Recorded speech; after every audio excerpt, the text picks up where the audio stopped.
Kondisi Paus Fransiskus, pemimpin umat Katolik Roma sedunia, menjadi perhatian khalayak usai Vatikan mengumumkan kabar kritis Bapa Suci.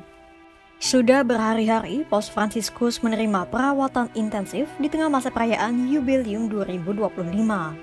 Tahun yang dinantikan umat Katolik sedunia, mengingat Yubileum hanya dirayakan tiap 25 tahun sekali. Doa untuk kesembuhan Paus Fransiskus pun dikumandangkan dari seluruh dunia. Bagaimana kabar Bapak Suci Paus Fransiskus saat ini?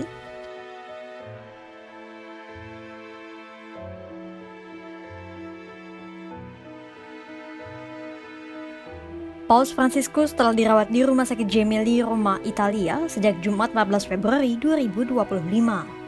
Setelah 10 hari dirawat, Vatikan mengumumkan kondisi Paus Fransiskus masih dalam masa kritis pada Senin 24 Februari 2025. Meski begitu, Paus tetap memiliki tingkat kesadaran tinggi dan respons yang baik. Bahkan, Paus juga bisa mengikuti jalannya misa di Vatikan secara virtual pada Minggu 23 Februari 2025. Paus Fransiskus pun sudah tidak lagi mengalami krisis pernapasan sejak Sabtu 22 Februari 2025. Meski demikian, Paus yang telah berusia 88 tahun itu tetap harus mendapatkan asupan oksigen tingkat tinggi dari alat bantu pernapasan. Pada Kamis 20 Februari 2025 pun, Paus juga sudah bisa duduk dan radang parunya mulai membaik.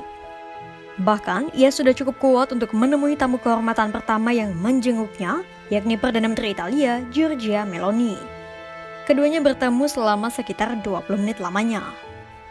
Adapun melalui pengumuman resmi pada Senin 24 Februari 2025, Vatikan mengatakan Paus mengalami gangguan pneumonia dan infeksi paru akut.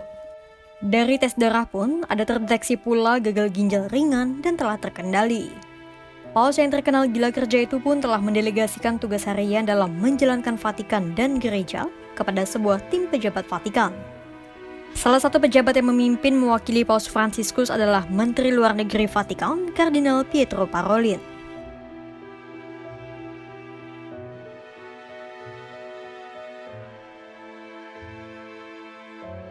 Meski Paus tak terlibat langsung, namun berbagai tugas dan fungsi di Vatikan masih berjalan normal, termasuk perayaan tahun Yubileum Suci 2025. Kata-kata yang telah disiapkan Paus dalam doa Angelus Minggu pun telah dikumandangkan meski Bapa Suci tak bisa memimpin langsung. Dalam pesan tersebut, Paus mengabarkan dirinya harus menjalani perawatan terlebih dahulu. Selain itu, Paus Fransiskus juga melayangkan ucapan terima kasih dan rasa haru kepada umatnya dan komunitas internasional yang telah mengirimkan doa kesembuhan serta pesan dukungan untuk dirinya. Pesan itu seolah menjadi pelipur bagi umat Katolik sedunia yang tengah mengkhawatirkan kondisi Paus Fransiskus. Tak sedikit umat Katolik yang datang ke rumah sakit tempat Paus Fransiskus dirawat. Mereka datang meletakkan bunga dan lilin di kaki patung Paus Yohanes Paulus II di luar Rumah Sakit Gemelli tempat Paus dirawat. Dobbiamo piegare tanto, facciamo una preghiera tanto per Papa, no? Così magari tutto stia bene. Perché lui sta così pure, perché c'è tanto pensiero, no? Come sta il mondo. Ho visto il Papa viaggia tanto, non mi dispiace. E l'anno scorso l'ho visto al Papa. Sì, ho avuto il piacere di vederli vicinissimo, no? Sono un po' triste, molto triste. Io considero che comunque è stato, secondo me, appunto un Papa tra tanti comunque sia stimabile per certi versi, molti temi comunque sia, era un Papa abbastanza sinistroide come tematiche e insomma io appartengo allo stesso schieramento, quindi chiaramente c'è un po' di simpatia da quel versante. Quindi sì, spero che semmai, facendo comunque gli scongiuri, dovesse capitarne un altro, spero sposi le stesse tematiche, questo è sicuro.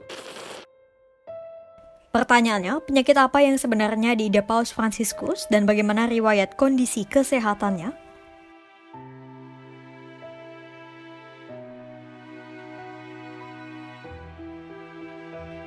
Sejak muda, Paus Fransiskus telah mengalami radang selaput dada atau pleuritis yang mengharuskan sebagian paru-parunya diangkat pada umur 21 tahun.